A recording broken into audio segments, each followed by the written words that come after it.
Our next speaker is somebody that I met several years ago, and whether or not he remembers it or not, I think he is just hired a week or two before at Esri. When I was first introduced to him, he struck me as incredibly intelligent, authoritative, somebody who has a special view on things, but at the same time, one of the most genuine people anyone could ever have the pleasure to hope to meet.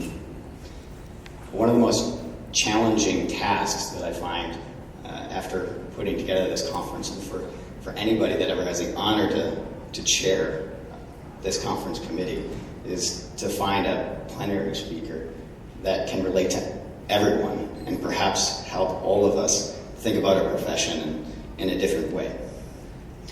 I found myself fretting about this problem at another conference shortly after my election on laser technologies, and I was eating breakfast, and there sitting behind me was Lawrie Jordan.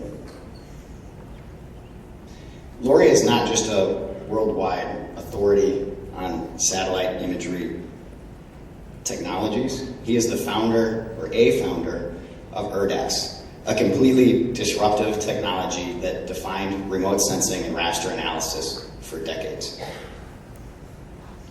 Surprisingly, when I asked Lawrie if he'd be willing to come and speak to us here in Green Bay, Wisconsin in February, and to fly from sunny California, where he informed me upon arriving today that there's roughly a 100-degree temperature difference. He did not laugh. His quote was, and I will remember, "I would be honored." I'm sorry, Lawrie, I did not expect it to be 10 degrees below zero. So, hailing from Harvard University, the Director of Imagery at Esri in Redlands, California, a special advisor to Jack Dangermond, Lawrie Jordan.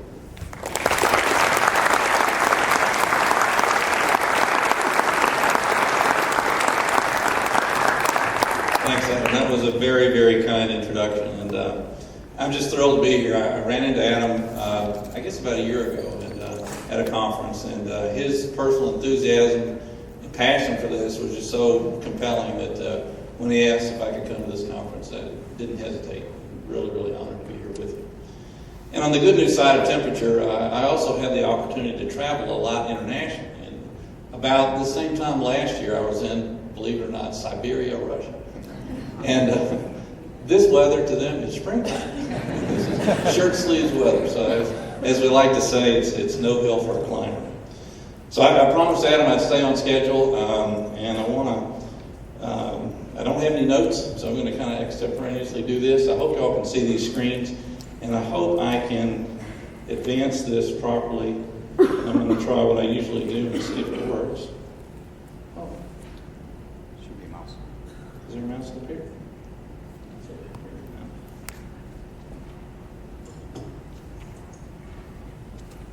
Nope. Oh, okay.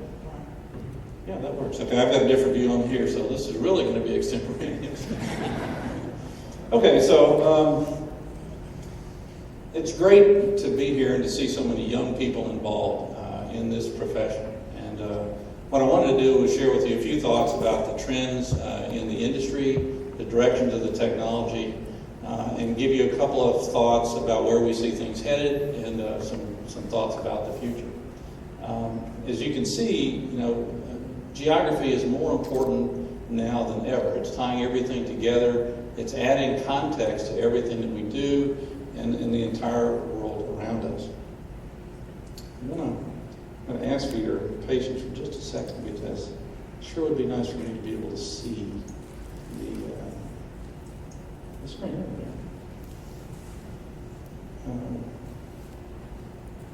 Let's see. I think what you did before the mouse click worked. I think we have a little bit of a.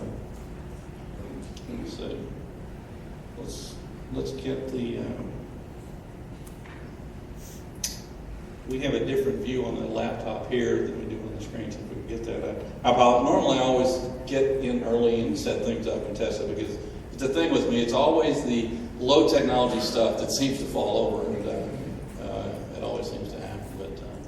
But no worries. So we'll get this going here in just a second. I think so. You would think so.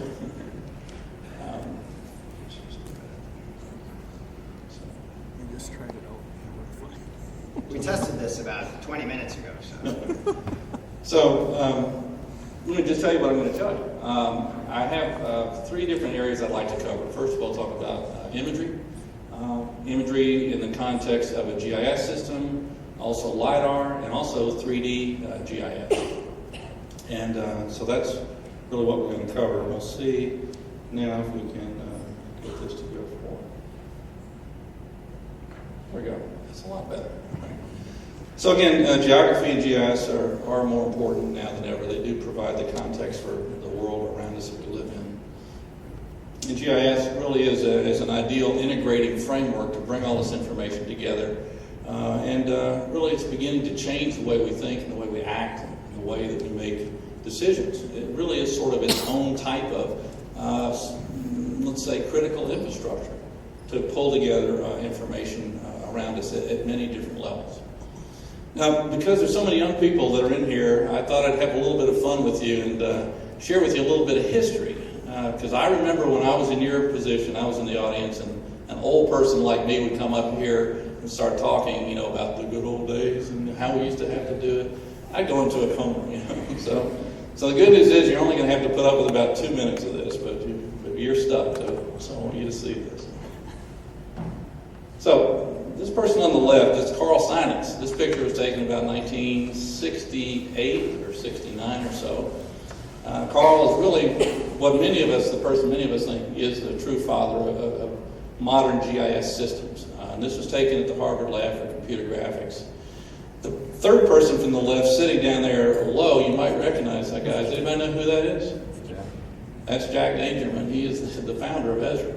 So he was a student up there, and of course this is really where Esri got its start, from these roots.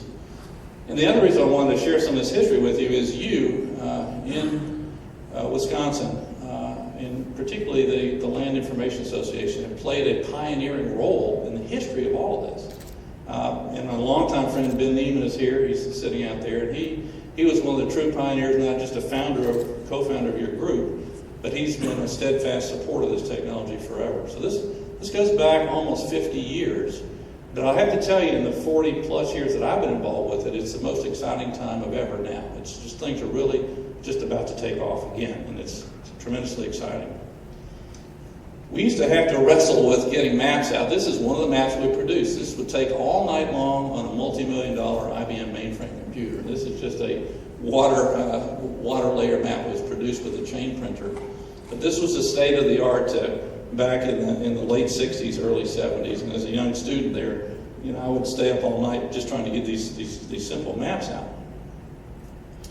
Now, the idea of combining data and overlays was not really invented at Harvard. Actually, it started more than 100 years ago, earlier, by the famous landscape architect Frederick Law Olmsted, who actually designed landscapes using silk and linen and created his own overlays, because this is, of course, not only way before computers, but even way before plastics.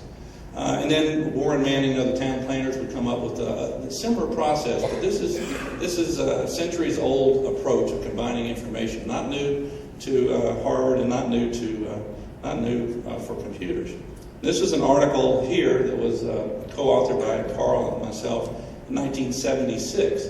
It kind of explained the history of all this, and Ian McHarg, who was alive at the time, who came and spoke with us. And of course, he did his famous Design with Nature in 1969, which pioneered this view in the public's mind, but it actually has a rich history that predated that almost by 100 years. So during this time, the early 70s, there were a lot of garage startups. So what you're looking at is a picture of a garage, literally a garage, that got turned into ERDAS' first office. I love looking at these old cars, like the old Volkswagen minivan and so forth. And so it was really kind of fun, because we were just a bunch of college students who really had no money, but a lot of excitement and enthusiasm. And we wanted to take this technology and do something with it. And so what happened was we didn't have $1 million to buy a mainframe or a VAX or something like that. And this was 3 years before the personal computer ever came on the marketplace. So we created this little microprocessor. So what you're looking at is the world's first commercially available, low-cost image processing system on a microcomputer.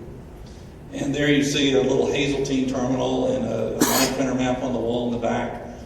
And the rumor was that the guys that built this thing and ran it would work around the clock. They'd watch Walter Cronkite on the news at night on that little TV with the rabbit ears. And then on the weekends, they'd watch Rocky and Bullwinkle. And they actually had a lot of fun doing this.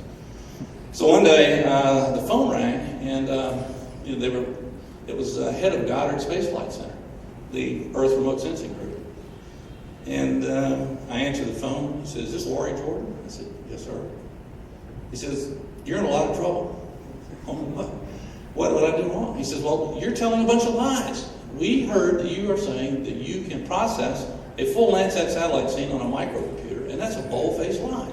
We have a room full of faxes and crates and computers. We bring them to their knees. You cannot do what you're saying. You're in a lot of trouble, and we insist that you stop spreading these lies." And I'm 28 years old and thinking, what do I do? So I said, "Well, Mr. Alford, you're highly respected head of Goddard Space Flight Center. I know that you're right. I'm just out of college. I'm not a landscape architect. I don't know anything. I'm not anybody. But something terribly has gone wrong that I need your help with.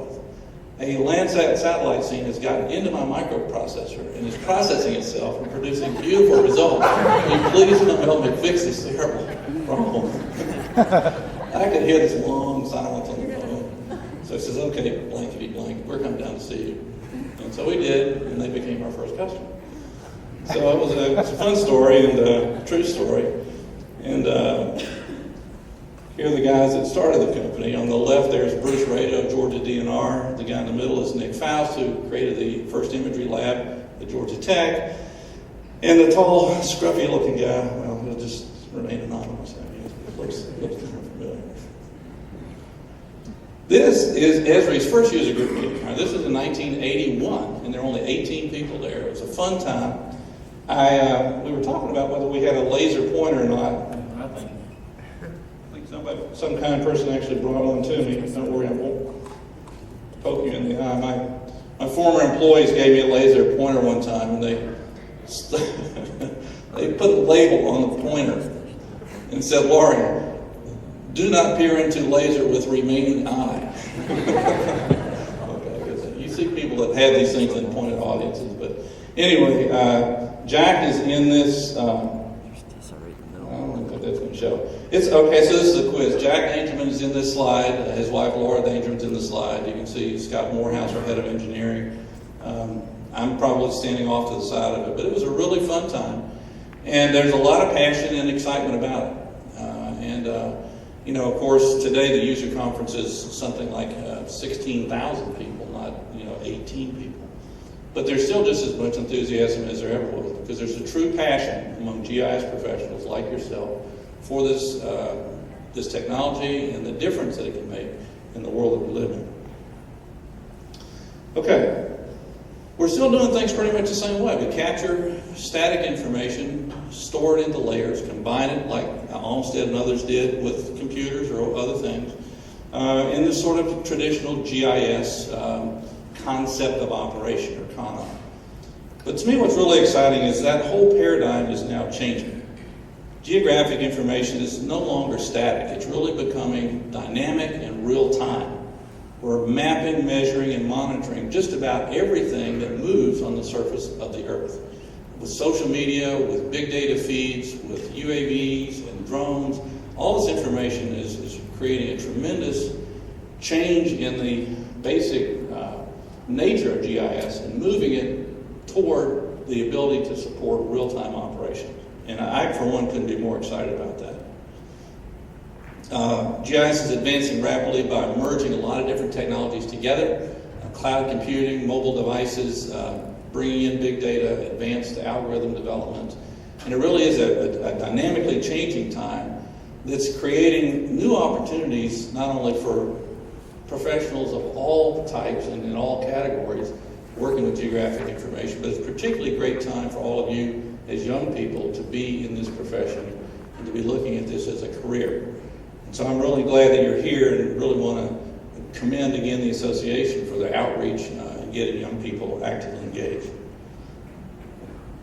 GIS, of course, integrates all different types of information. It's not just imagery, it's not just traditional map data. It also includes spreadsheets, includes non-traditional forms of data. Social media is a key part of it now. And one of the things that I've noticed that's happened is GIS is no longer sort of a niche technology. It's sort of become married with IT, the trends in information technology, the big IT. Now all of a sudden you're seeing these remarkable synergies that happen that didn't happen before. So like big programs like Excel and Microsoft Office and things like this now have these geospatial components that plug into them. And all of a sudden corporations using them that never would have thought to use that before. I really want to talk mostly about three favorite types of information: imagery, LiDAR, and pulling those together into a 3D GIS.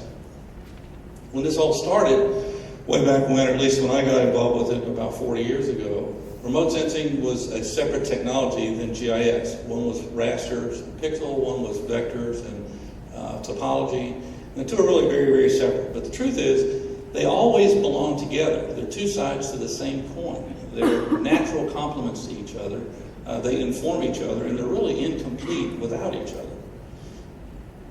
Imagery is critical to all the decision processes that I know of. You always want to see the latest picture of what's actually happening on the ground, whether you're the President of the United States, military commander, a planner, an engineer, an emergency responder. Imagery is the best, most accurate, up-to-date shot of what's actually happening.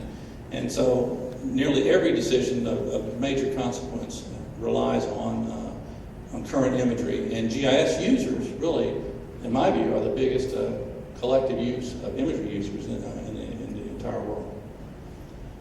This is a simple but interesting, kind of exciting slide that shows an internal look at Esri at the consumption of imagery by our users. So we said, how many people are hitting our website and what are they looking for? And what part of that is imagery?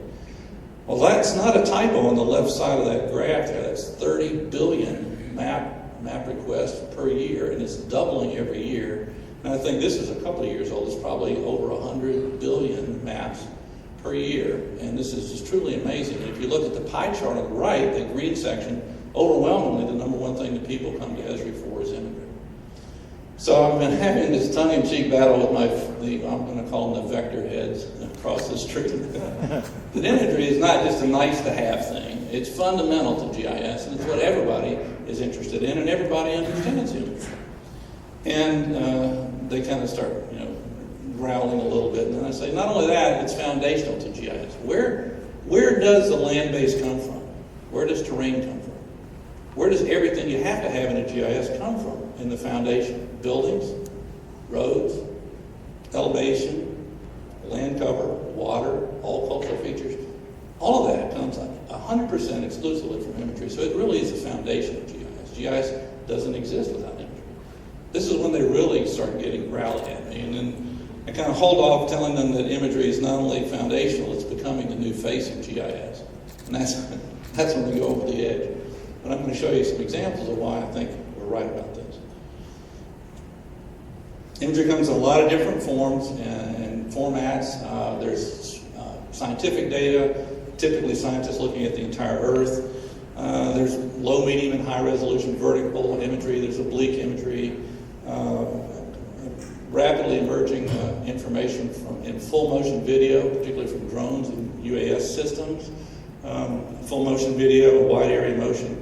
And here you see in a little animation clip, we're tying the imagery to the map. So finally, after years of beating the drum in-house, we are delivering a new product called ArcGIS Pro that supports image space. What do I mean by that? In the past, the map-centric view of the world was the map is gospel. It's always oriented north up. Whatever you do, everything has to fit that map and be oriented north up to the map. Bring the image to the map. Well, that's nice if you're going to just do basic stuff, but if you're going to deal with oblique imagery and full motion video and things that are looking off nadir, if you try to warp something like that to fit a planimetric map, it's not going to make any sense at all, and it sure won't fit. What you want to be able to do is bring the map to the image. So as that UAS is driving or flying down the road, looking obliquely at that truck that they're tracking, I want to see all the map information, who owns that property nearby, what are the assessed values of this, what are the metadata associated with that map information that I can't see from the image. So finally we've done that, and it's a two-way approach. And so this is one of the steps forward in bringing imagery and GIS together, is truly supporting image coordinate space, not just traditional map space. In LiDAR, of course, I kind of use a lot of these terms interchangeably. It's probably not technically correct, but LiDAR is the acronym for light detection and ranging. It's, to me, a first cousin of imagery. It's not really imagery, but it's an active sensor like a radar is, and you're all very, very familiar with that. I think it's one of those disruptive breakthrough technologies. And to me, the disruptive technology also has the interesting consequence of sometimes being destructive as well, destroys whatever came before it. So you think about stereo photogrammetry and how in the past the way we would get information for 3D was the stereo pairs and a long, complicated process. But I think LiDAR is so compelling and so quick and basically so much less intensive to use than photogrammetric methods with stereo that I think LiDAR has pretty much taken the place of that in many areas. Not all, but in many of the traditional areas that we use stereo collection. So it's disruptive, destructive, but it's very, very compelling. And I know that you are doing a lot of good work with LiDAR here in Wisconsin. When we talk about imagery, what we really care about and the trend that we see is not just a pretty picture as a backdrop, but what I want to do is unlock the secrets that are contained in the pixels in the imagery. There's a true value hidden, particularly in multispectral imagery. And what I really want to do is unlock that value and get information products out of the raw data, more than just a backdrop. I want to know, where are the wetlands, where are the impervious surface areas, and so forth. So here's an example of how you have to upgrade your thinking when you get better data. This image is a coastal wetland area. In the magenta area, there's a large area of wetlands. And this is kind of low to medium resolution, probably Landsat. That's a pretty good job, but that's about the best we can do. But that whole area is pretty much homogeneous in magenta. We take that same area and get some nice new WorldView 2 or WorldView 3 imagery from, say, our friends at Digital Globe. All of a sudden you see a wealth of detail contained in that same marshland area. So here we're looking now at what I would probably guess to be Spartina Marsh, Juncus Marsh, a little higher elevation in brown, and then those green areas are probably live oak hammocks. And we can see all sorts of rich detail, even down sometimes to pretty closely identifying the species level with this higher resolution imagery. But the interesting thing is the old algorithms that we used to use to process the old data don't work with the high data, high resolution data. They don't work as well. Why? Because instead of looking at one pixel that's one tree, you're seeing a few dozen pixels of the branches of the tree, the shadow of the tree canopy, and so forth. So you have to have smarter algorithms to tease out this useful information accurately. So what are we talking about? Well, here's an example. This is a traditional color infrared imagery, aerial image. Can you all see that? I know the lights in here are pretty bright. It's a color infrared image, and what I'm going to do is I'm going to show you, this is a raw image, and the next slide is barely going to change. I'm not sure if you can see it with these lights, but look closely when it changes to this segmented image. And I'm going to back it up. And look at that area in the middle, that big gray area, which is the tarmac of those airplanes. Can you see that change? That change? Okay. So what it is, the second image is what's called a segmented image. If you're familiar with some technology called Definions or eCognition, they've done some great work over the years in doing this image segmentation. Essentially what it is in non-technical terms is it's a pre-filter where you take the raw data, run it through this segmenter, and it breaks the image up into identifiable uniform components that are not just uniform in terms of their reflectance values, but they also have context and shape. They have entropy. They have other characteristics that you don't see, but it makes them uniform. And by running this pre-filter step, this segmentation step, you get a much better classification result. So let's just quickly go through that. All right, this is a segmented image. Next step will be to take training samples in the segmented image there. You do the traditional supervised classification. We're really looking for impervious surface here. You get lots of different categories. We just simply clump them together into a binary map where gray is impervious and green isn't. Then you just simply overlay the property of the parcel boundaries on top of it. And then you summarize it by the percent of impervious within that parcel. So this is a big deal for a lot of tax assessors and people that are doing stormwater runoff and so forth. And the traditional approach is to sit down and manually interpret and planimeter a very labor-intensive process, aerial photos. And now, a process like this can save them a huge amount of time and effort and money. And we're not saying that this is a tax assessor app. This is information that can be put into the hands of a knowledge worker and save them a tremendous amount of time. So a lot of people working with these types of approaches. Here's another one from some friends in Kentucky. This is Jefferson County near Louisville, Kentucky. And so here's one of those automated processes where you take a high-res air photo, automatically extract the impervious, connect it up to the parcel database and do a summary, and boom, there you have it. So I really, really like this, and I think it's a time savings approach that's again driven by imagery integrated into a GIS, and it doesn't really require a whole lot of processing to do this. The other thing that they're really interested in is to not have to do the entire county every time because they know a lot of areas don't change. So this gets to the key point of change detection, which is everybody's interest. Suppose I just want to see what's changed and only map the areas that have changed so I can go look at those instead of having to redo the same area all over again. So here, this is in Mecklenburg County. I think this is probably North Carolina. In magenta, we see the county's existing database of all the impervious surface. That's all that they see in their database. But if you look at the air photo behind it, you'll see quite a bit more in that huge truck parking apron that they missed. So if you get something, let's say, from any image, let's say in this case a WorldView 2 satellite image, you can automatically do the classification with that technique we just looked at, come up with all the impervious, subtract out the old one, and what's left in gold is the impervious that they haven't counted. Now, of course, the satellite picked up the highways and the roadways and so forth, and those are already in the GIS database, so we could subtract those out and just get the right amount there of the truck parking apron to help assist the assessors in determining where lost revenue is or money was left on the table. So again, these things are, the value proposition of these things is that they actually speed up time, save money, and get more accurate results. This is an international example, but every time I travel overseas, I hear this. Governments are looking for change detection for new developments. In this case, illegal settlements. Where are these shanty towns and so forth that present a public health risk and maybe a personal safety risk to people? So you get multiple images, you do the change detection, you intersect it with the permitted areas, and pop out the ones that you have to go inspect. Instead of running over the whole country or flying the whole country, you can use this as a telltale indicator of where to look first.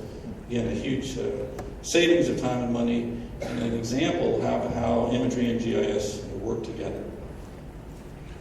And LiDAR, again, we talked about this, is one of these breakthrough technologies. I remember when it first came out, there was an amazing amount of points in these point clouds, but it wasn't always clear, what can we do with this and how can we exploit it?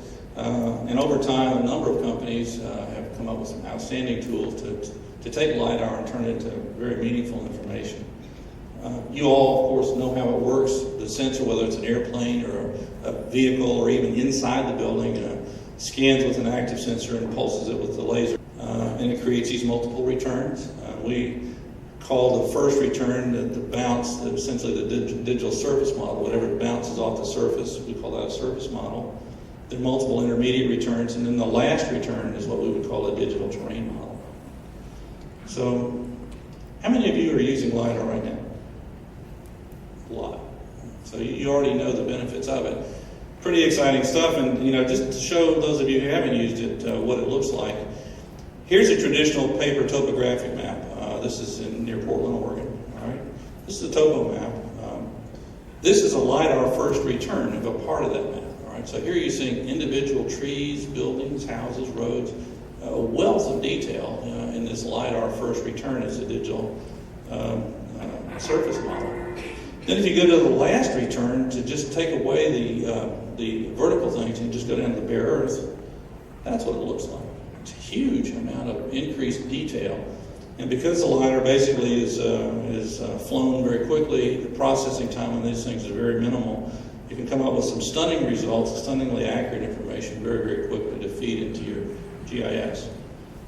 I want to show you this. This is the detail of that area. If you look square in the middle of that map, or right where that road seems to V there, you'll see a forest.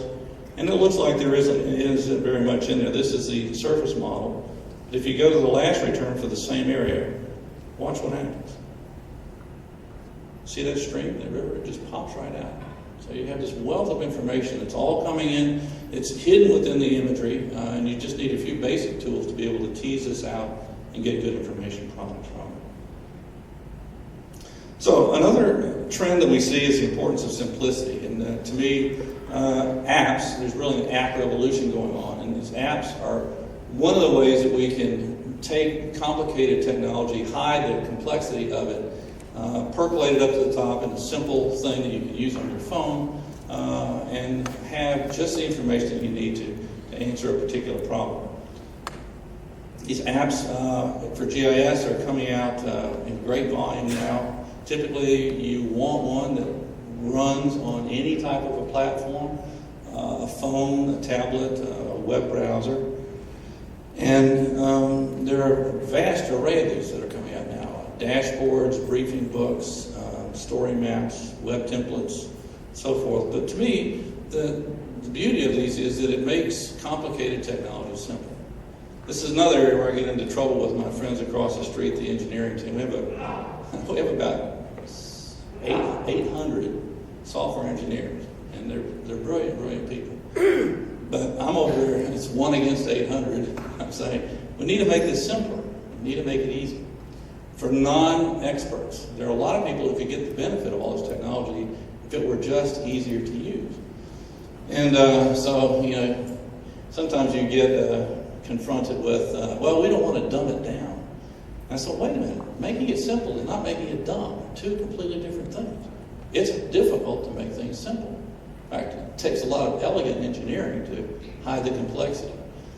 So I still get the deer in the headlights look when I talk like that. So I finally came up with an example that worked. I think I'm beginning to get through to them.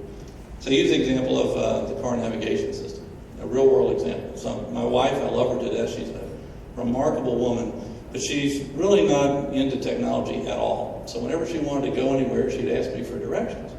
And she'd get out a number 2 soft lead pencil and write down the directions. We've all done that.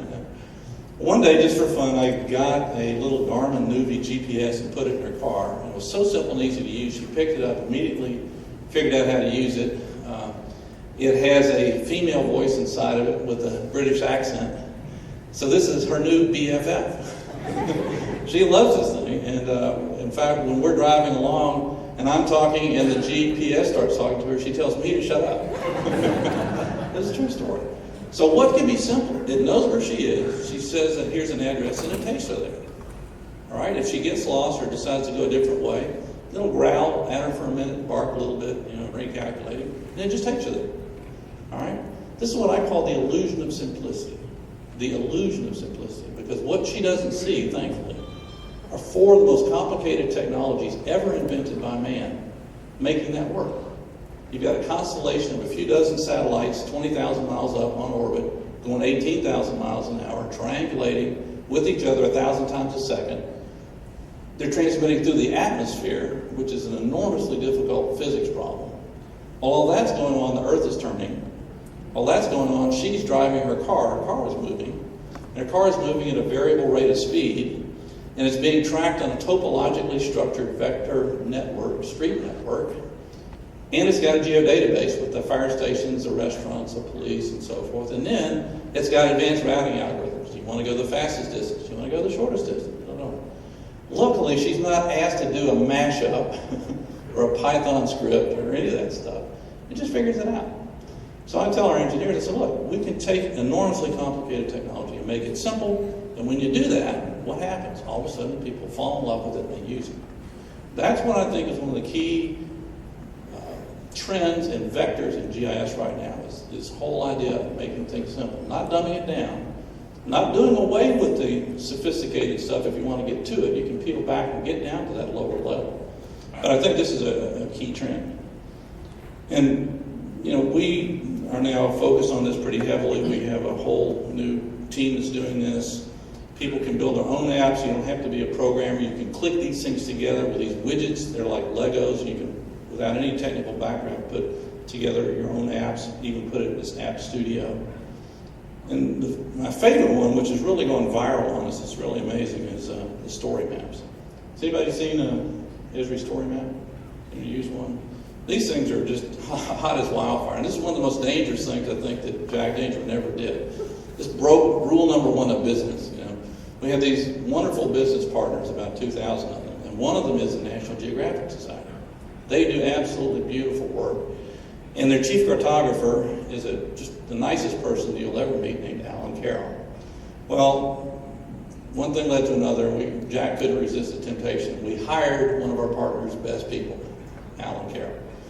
And that's a no-no, but we did it anyway. Well, the good news is Alan has stood up the Story Maps group. And this is probably the most popular thing within Esri. There are hundreds of thousands of these things just taking off now because they're beautiful, they're simple. And every day, the President of the United States gets his PDB, the Presidential Daily Brief. It's on an Esri story map. It's a briefing book. It's really amazing. Newspapers are using it. People are using it to tell stories. And I just think it's the combination of the human interest. Just like when we were kids, our grandmother would tell us stories. You'd just sit there glued to your seat. You can tell these animated stories with these story maps. So if you get a chance to see some of these things, check it out. But I do think this is part of the front end of communicating technical information in a very entertaining and engaging way.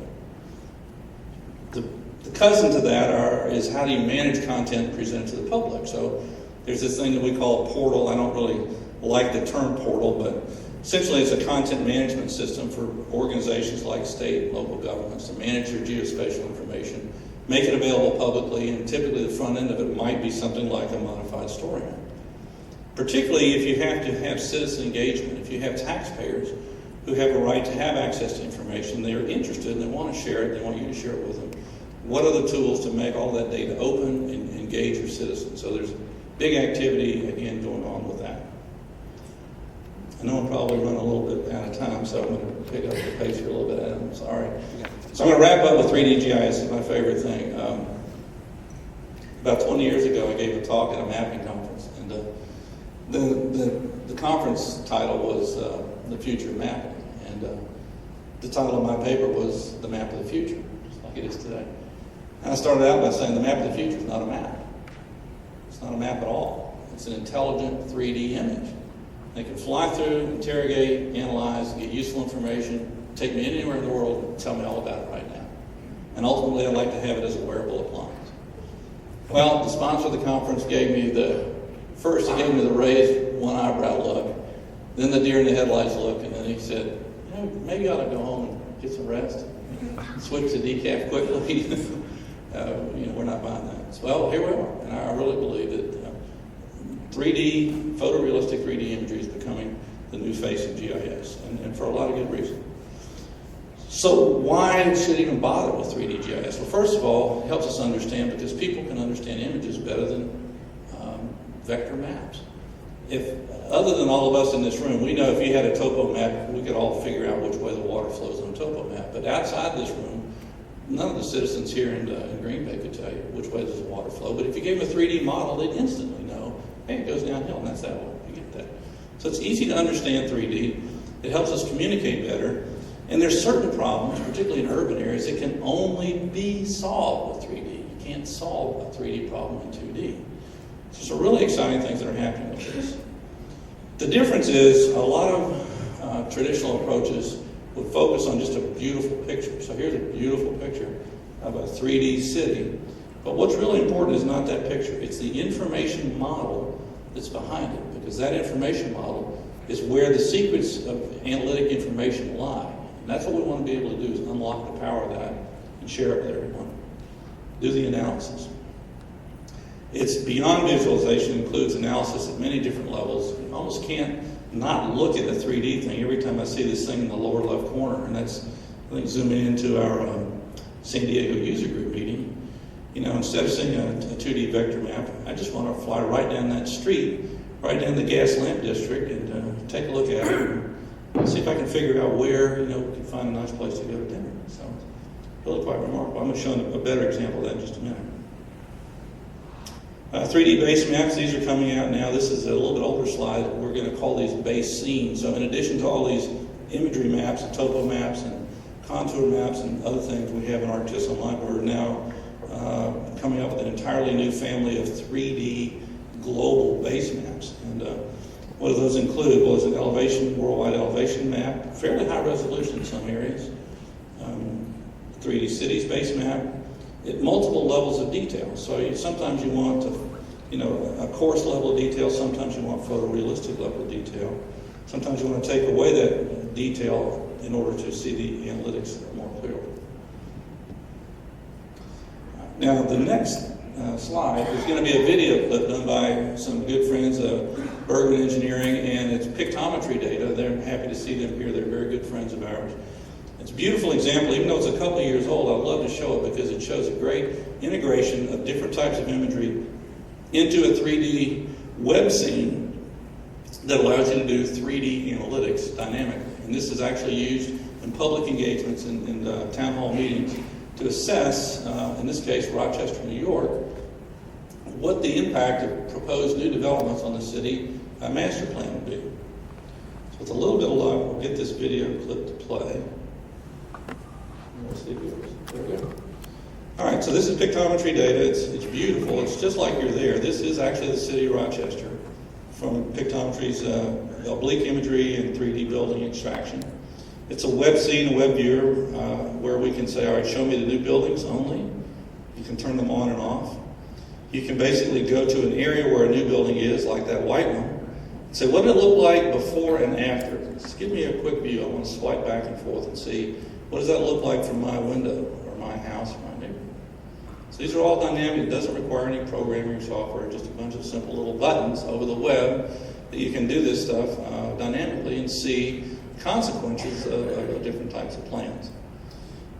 Suppose you wanted to look at the land value. This is mies van der less is more. Take away that image plane on the base and put in that yellow and green map. That's the tax assessed value. I can see more with that than I can with just the imagery in the way. So we can simplify it that way. We can look at it from multiple different angles. We can translucently put in different zones. Where are the different neighborhoods? Maybe these are tax incentive zones or a tax-free zone.